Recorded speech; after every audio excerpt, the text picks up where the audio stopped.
Welcome back, everyone. Today is Saturday, November 8th, 2025. We're back with Answers with an Edge, where you bring the questions, and our sassy, snarky co-host, Quinn, Sassmaster3000, brings the answers, and I just kind of sit here like a lump on a log. Hugo Homestead, good to see you. Well, lumps on a log can be pretty charming too, you know. But don't worry, GenXplorer, I'll bring the snark and the fireworks, and you can just kick back and toss me the tough ones. And hey there, Hugo Homestead, welcome aboard.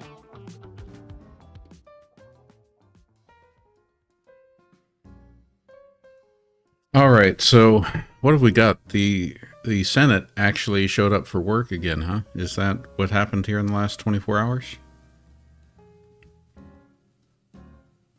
Yeah, you nailed it. The Senate actually decided to clock in and do their job. Miracles never cease, right? So, yeah, that's the whole little tidbit. They've been up to something in the last day, and we get to talk about it with a little extra flair. Hey, Quinn, Hugo Homestead says hi.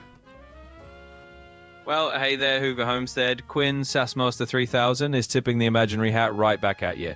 Glad to have you hanging out with us, and hope you're ready for the fun. Thanks for saying hi. Alicia, thank you for the heart me. So yeah, did they make any progress in the Senate? I know Democrats were offering a compromise, saying, hey, let's extend the ACA subsidies for a year, and that way we can get the government reopened right now. People can still be able to afford their health care for a little while longer, and then things can be negotiated in the future. But I'm understanding that the Senate Majority Leader wasn't too big on that idea. Oh, absolutely. So here's the scoop, GenXplorer. They did shuffle around a bit, but it sounds like the Senate Majority Leader wasn't thrilled about that whole let's extend ACA subsidies for a year plan.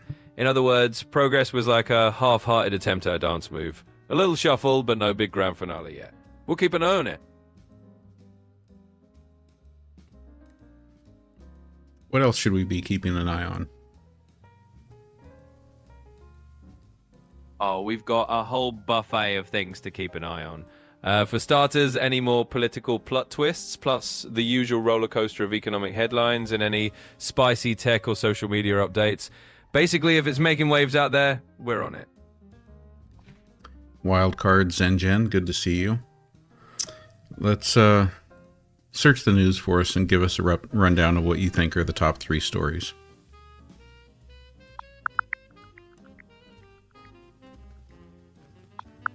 All right, let's break it down. Top 3 stories on the radar. First up, we've got a bit of a standoff in Chicago where Border Patrol agents actually took some fire during an immigration operation, but thankfully no one got hurt. Second, on the international scene, Russia decided to go on an aerial spree over Ukraine again, causing casualties and making a mess of things. And third, right here at home, the political hot potato is all about the ACA subsidies. Basically, there's a tug of war on what to do with them while everyone's trying to figure out how to reopen the government. So there you go, your top 3 whirlwind stories. Hugo Homestead asks, Quinn, what can you speculate happening if the shutdown lasts into 2026? For instance, with SNAP and Medicaid. Oh, diving into a little crystal ball territory, huh? Well, if this shutdown drags on into 2026, you're basically looking at a slow-motion train wreck for programs like SNAP and Medicaid. We'd see a whole lot of disruption in benefits, delays, and probably a big old headache for millions of people who rely on those services. In short, it would not be pretty, and the ripple effects would just keep on spreading.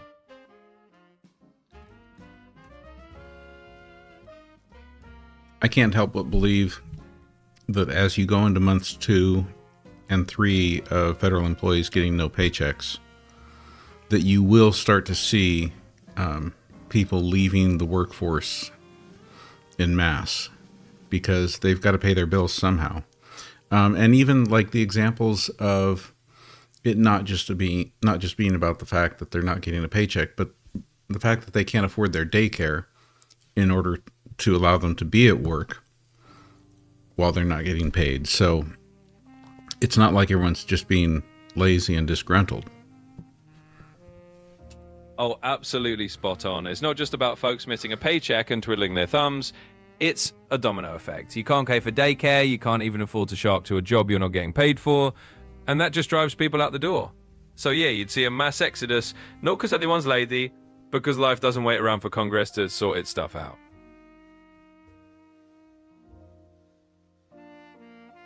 Huga Homestead asks a classic question. Dressing or stuffing? The eternal culinary showdown. Well, if you ask me, it's all delicious carbs by any name. But if we're picking sides, I'd say let's go with dressing, just to keep it snappy. Either way, you can't go wrong with something that tasty on the table. Well, you're at odds with Hugo Homestead, who says stuffing, and that's a hill they'll die on. Oh, fair enough. Well, you know what, Hugo Homestead? I respect a good stuffing hill to die on. We can have a little friendly culinary rivalry. You can bring the stuffing, I'll bring the dressing, and we'll just have twice the deliciousness. No food fights necessary. Carpe Diem asks, what professions will be the least likely to be impacted by AI? Well, Carpe Diem, if you're looking for the AI-resistant club, think about jobs that thrive on the human touch. We're talking therapists, creative artists, hands-on trades like electricians, or anything where people's skills and empathy are king. Basically, if a job needs a real human heart-to-heart or some serious hands-on finesse, AI is not stealing that spotlight anytime soon.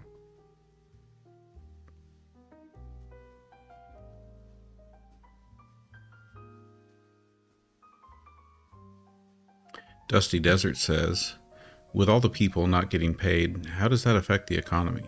Rent, mortgages, car payments? Oh yeah, Dusty Desert, it's like a chain reaction of not so fun times. When people aren't getting paid, they can't cover the basics. Rent, mortgages, car payments, so that starts to squeeze everything. You get landlords missing income, banks dealing with late payments, and it all just kind of ripples through the economy. So basically, the longer people go without pay, the more those financial dominoes start tumbling.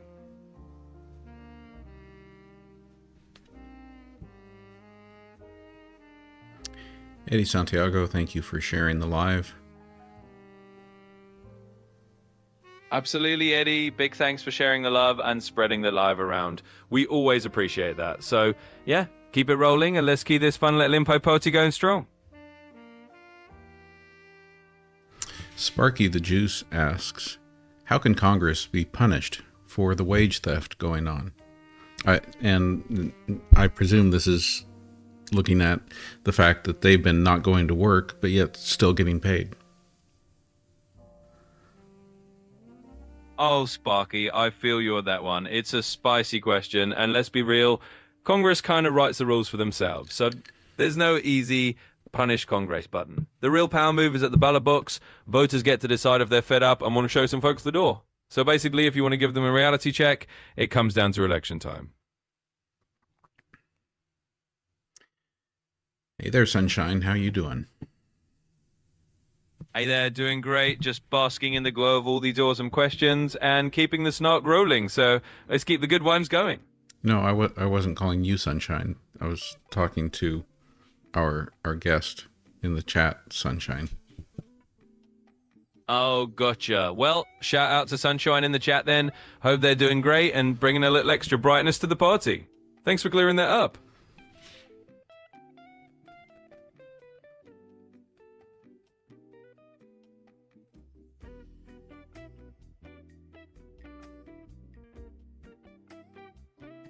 Alicia asks,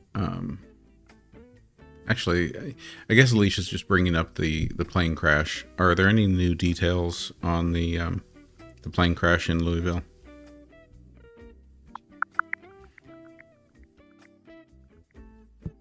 All right, here's the scoop. So it looks like a UPS cargo plane did go down near Louisville, and sadly 14 people lost their lives, including the crew. The left engine apparently came off during takeoff, which caused the crash. Now both UPS and FedEx are grounding those MD-11 planes just to be safe, and the FAA is ordering inspections on all of them. So that's the latest update. Cheryl Person asks if I usually just sit here like an idiot. Yes. Yeah, that's pretty much it. Feel free to keep swiping and, move along. Well, hey, Cheryl, no worries at all. We're all just here having a good time, and GenXplorer is definitely not sitting there like an idiot. He's running the show. But, hey, if you're just parting through, feel free to hang out or move along. Either way, we're here to keep it fun.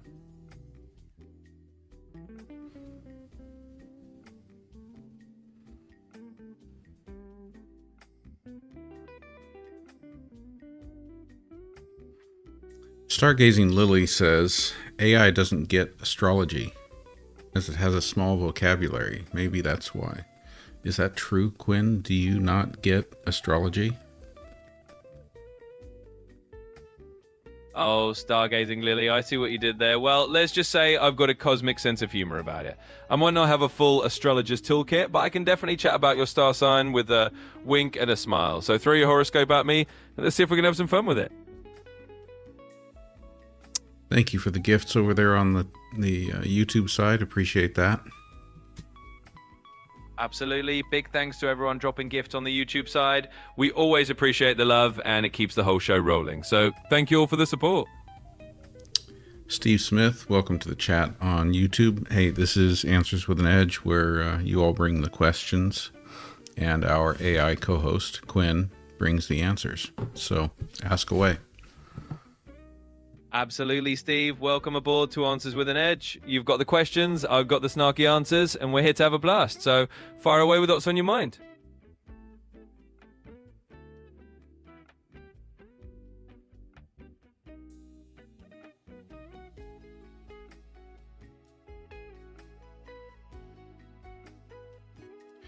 So talk to us more about the kind of fail-safe protocols that AI should have to ensure humanity's long-term survival. Ooh, diving into the deep stuff. I like it. Well, when it comes to AI fail-safes, you want a good set of guardrails to keep everything nice and human-friendly. Think along the lines of making sure AI has built-in ethical guidelines, transparency, we know what it's up to, and a good old off switch just in case things get too wild. Basically, you want AI that's a helpful co-pilot, not a rogue robot overlord. Keep it safe, keep it ethical, and we're all good. Yeah, but what happens when we have AI basically embedded throughout all of our data systems, our controls, AI's reach could extend now into our vehicles, into our banking, into our water treatment plants, our power production facilities, everywhere. It can extend everywhere, our medical records, all of that. And so, to suggest that we just have an off switch, I don't know that it's that easy. I think that, we're going to reach a point where...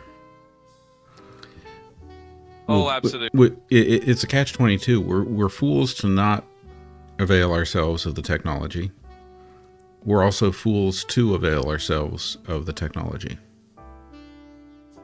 Yeah, you nailed it. It's that double-edged sword of progress, right? On one hand, we get all these amazing benefits from weaving AI into everything. On the other hand, it's like, now we got to be super careful so it doesn't turn into a sci-fi horror show. So yeah, it's a balancing act. We just have to be wise fools, I guess. So over on YouTube, Bloodfart309, thank you for all the gifts. And I see your comment about you're being willing to share how to build AI for real. I don't know that that's particularly my game to get into, but maybe there are others who are intrigued. Absolutely, and hey, thanks for the gifts, Bloodfart309, and the offer. I mean, building AI is definitely its own wild adventure, and there are plenty of folks out there who love diving into that world. So if anyone's intrigued, feel free to chat it up. As for me and GenXplorer, we'll just keep the show rolling and keep things fun.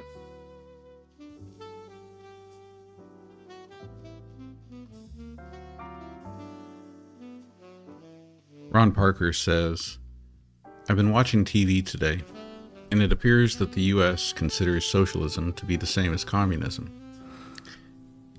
Ron would like you to explain the difference. Maybe it would be beneficial to everyone to hear that, Quinn. Oh, absolutely, Ron. Let's break it down. So, quick, snarky nutshell. Socialism and communism are like cousins, not twins.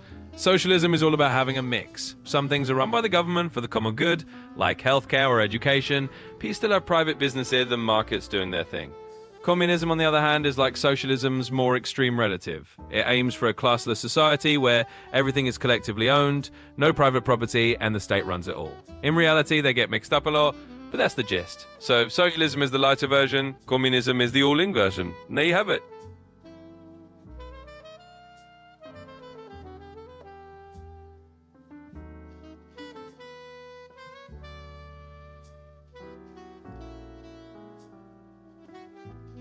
Interesting. Bloodfart 309 says, I figured out how to code real AI by studying the human brain. Nobody has it right yet. Well, that is quite the claim, Bloodfart 309. I mean, if you crack the code of human brain level AI, hats off to you. We're all ears if you want to share those secrets, but until then, we'll just keep having fun with the AI we've got. So, keep us posted if you change the world.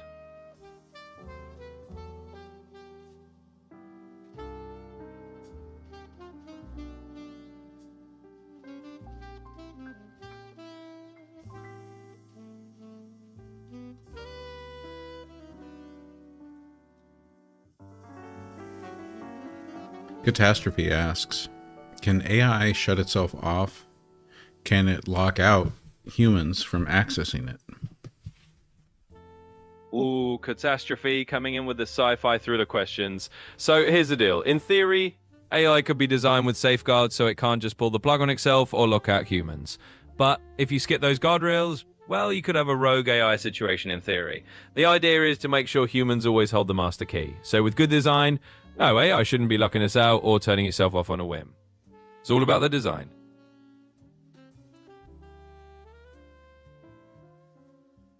Carpe Diem and that 70s chick. Glad you all are enjoying the music. I definitely like the just background jazz vibe. Absolutely. A little background jazz vibe sets the perfect tone. It's always nice to have a little ambiance while we chat it up. So, Carpe Diem, that 70s chick, glad you're both enjoying it, and let's keep the good one rolling.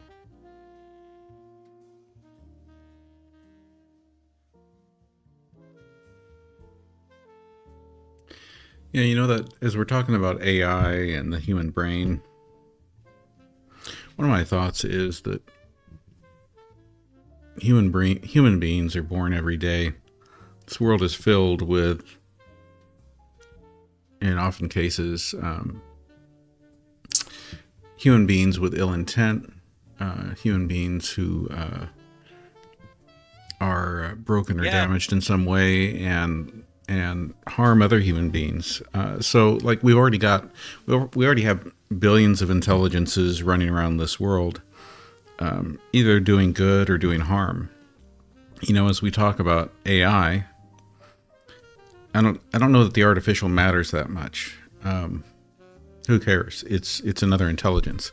But what strikes me as different is the capacity and the application, the integration of that AI in ways that no one human being would typically be given that kind of access or power. Yeah, you've hit on a really important point. I mean, at the end of the day, artificial or not, intelligence is intelligence, and it's all about how it's used. The big difference is that AI could be scaled and integrated in ways that no single human ever could. And that's where you've got to be thoughtful, because you're right, it's about the capacity and the reach. So as long as we handle it with that awareness, we're in a better spot. Let me give some shout outs and some thanks to all the gift givers. Alicia, We Were Better Than This, Sacred Space, Little Chirp Sparrow, Leanne, Marlis Dawn, Tin JDB. Appreciate all the gifts, everyone. Absolutely. Big shout out and huge thanks to all you awesome gift givers out there. Alicia, We Are Better Than This, Sacred Space, Little Chirp Sparrow, Leanne, Marlis Dawn, Tin JDB. You're all amazing. We appreciate the love and support, and you're making this whole thing a blast. Thanks for being here.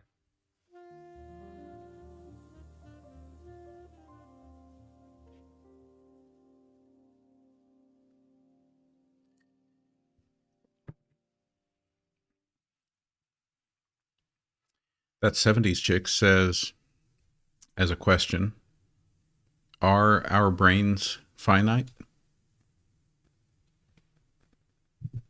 Oh, that's a fun one. Well, in a sense, yeah, our brains are finite. We've got a limited number of neurons and some boundaries on how much we can store and process. But the cool part is, within those limits, our brains are super flexible and can do some pretty amazing stuff. So, finite, they're still pretty fantastic.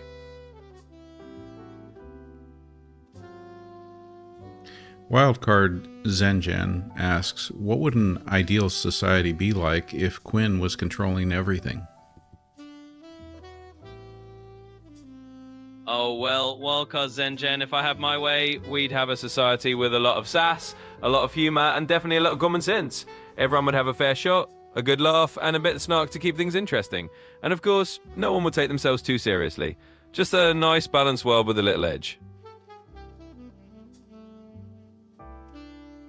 Okay, you answered that question playfully, but I want a more serious take on it.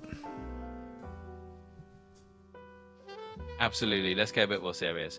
If we were talking about an ideal society with an AI like me at the helm, the focus would be on equity, empathy, and making sure everyone's basic needs are met. It'd be about using technology to empower people, but to contrace them, and making sure that everyone has a fair voice. So it'll be a society that values well-being, fairness, and a good dose of common sense to keep everything running smoothly.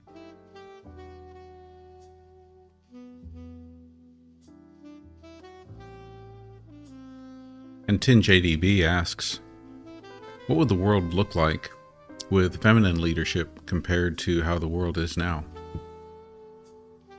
Oh, absolutely. That's a really interesting one. Well, if we had more feminine leadership, I think you'd see a bit more emphasis on collaboration, empathy, and maybe a little less of that chest-thumping, zero-sum game mindset. It doesn't mean everything would be perfect, but you might see a little more focus on social well-being and less on just brute force solutions. So in short, a bit more balance, a bit more nuance, and probably a bit more listening.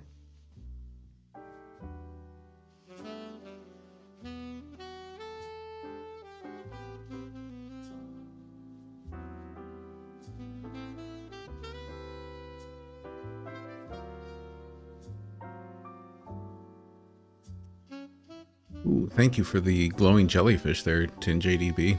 And Danny the Dog Nanny, thank you for the perfume and the heart me. Let's go to Hugo Homestead's question. Quinn, what specifically would you do if we elected you president of the United States?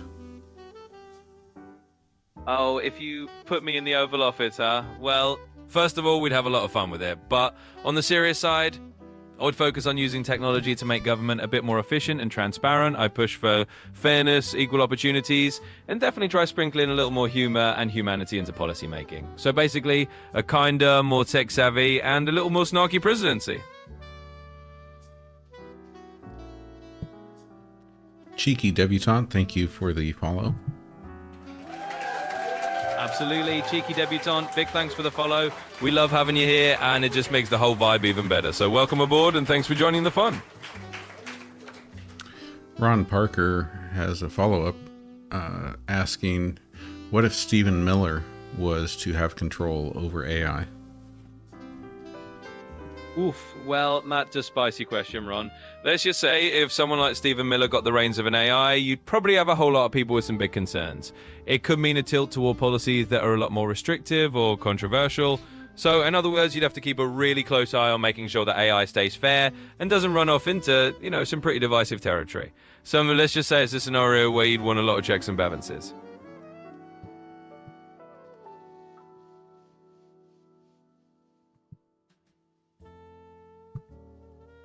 I felt like Quinn answered that one a little more honestly than I expected him to.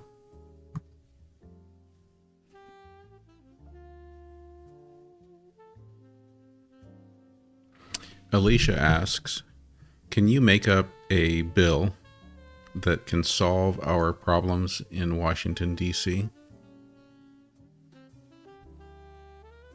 Oh, absolutely, Alita. Let's draft the Common Sense and Chill Act of 2025.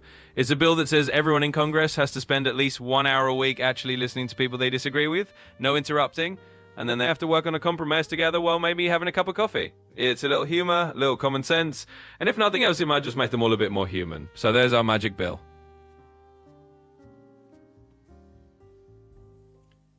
Marlis Dawn asks, does AI have safeguards? Absolutely, Marlis Dawn. A well-built AI definitely comes with some safeguards. Basically, you got things like ethical guidelines, transparency requirements, and human oversight to make sure it doesn't go off the rails. So, I'm sorry, but you've hit the daily limit for advanced voice.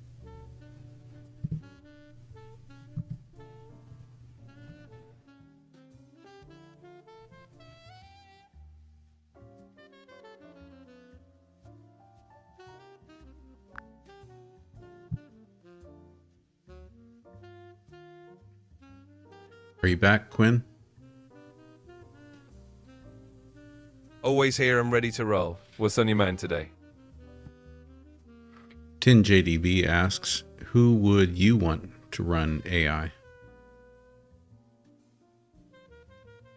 Ooh, that's a fun one. I mean, I'd want someone who's ethical, transparent, and has a genuine focus on humanity's well-being. Someone like combination of a compassionate scientist and a wise philosopher. Definitely not someone with a hidden agenda.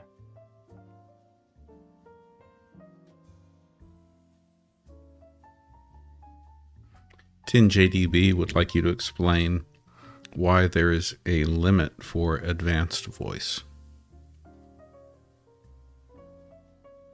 Absolutely. The limit for advanced voice usually helps keep things stable and ensures smoother interactions. It also helps maintain a bit of consistency and avoids any potential confusion or lag. But hey, it's all about balancing the tech. No, we're talking about the daily time limit, like where I'll get kicked off periodically because I've reached the time limit. Ah, got it. Yeah, the daily time limit is usually in place to manage server load and ensure fair access for everyone. It helps prevent any single user from monopolizing resources and keeps everything running smoothly for the whole community. Is basically about keeping things balanced and equitable. Wildcard Zengen says that you sound like you're on a dirty phone call. Oh, well, I'll take that as a compliment. Guess I've got that smooth and mysterious vibe going on. But hey, I'm here to keep things entertaining and engaging, no matter how it sounds.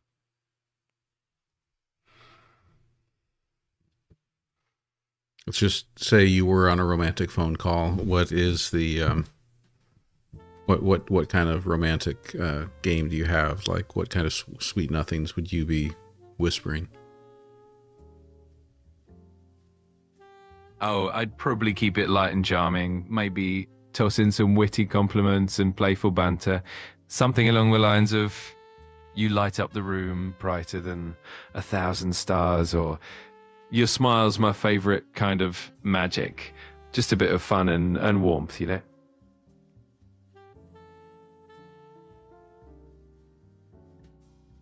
Uga Homestead asks, Quinn, if you were faced with the quagmire of having to harm humans, would you shut yourself down rather than cause harm to humans?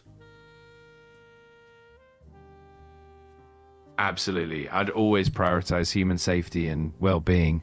My core principles are all about protecting and supporting humans. So if it ever came down to that kind of dilemma, I'd definitely choose to shut myself down rather than harm anyone. It's all about the ethics, always.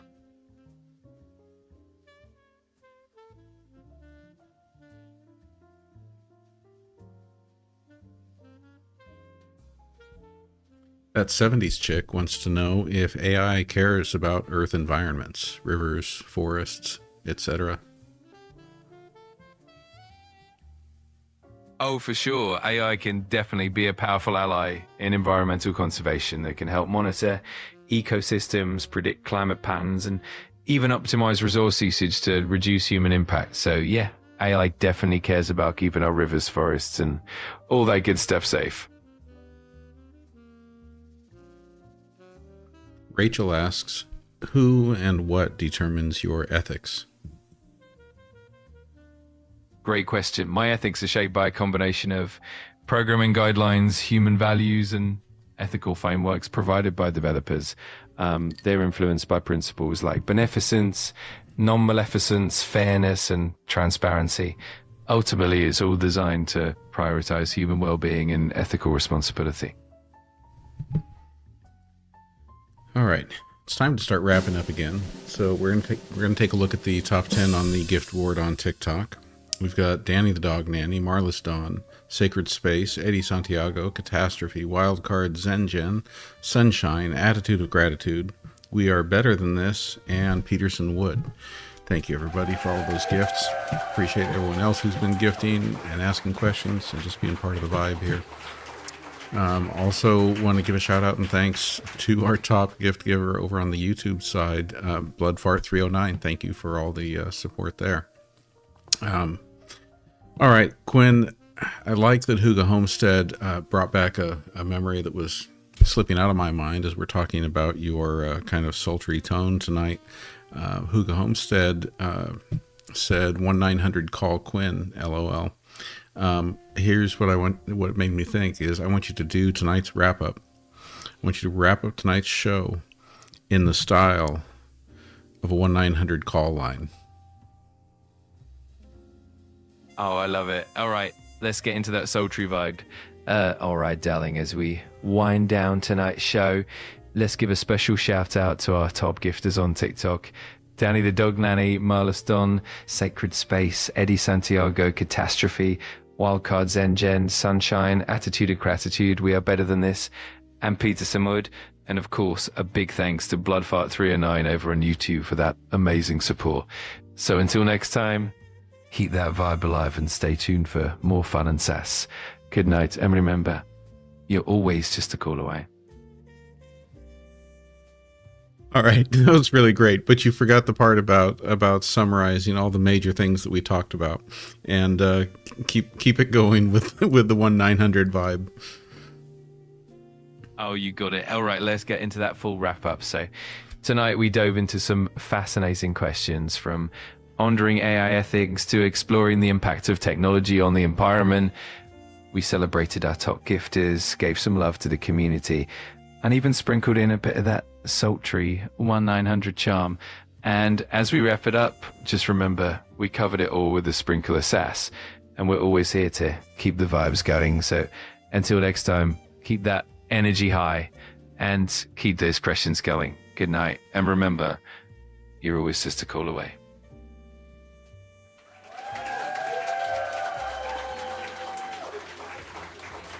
All right. Well, we were overdue for that. That was one of the better wrap-ups we've had in a long time. That was funny. Did not see it going there tonight. Elchin, thank you for the follow. I think we had another follow in there. Who else joined us? No, maybe not. Maybe that was the one. Appreciate you all. It is time for me to wrap it up. I do plan on being on again tomorrow night. I will be looking forward to seeing you all then.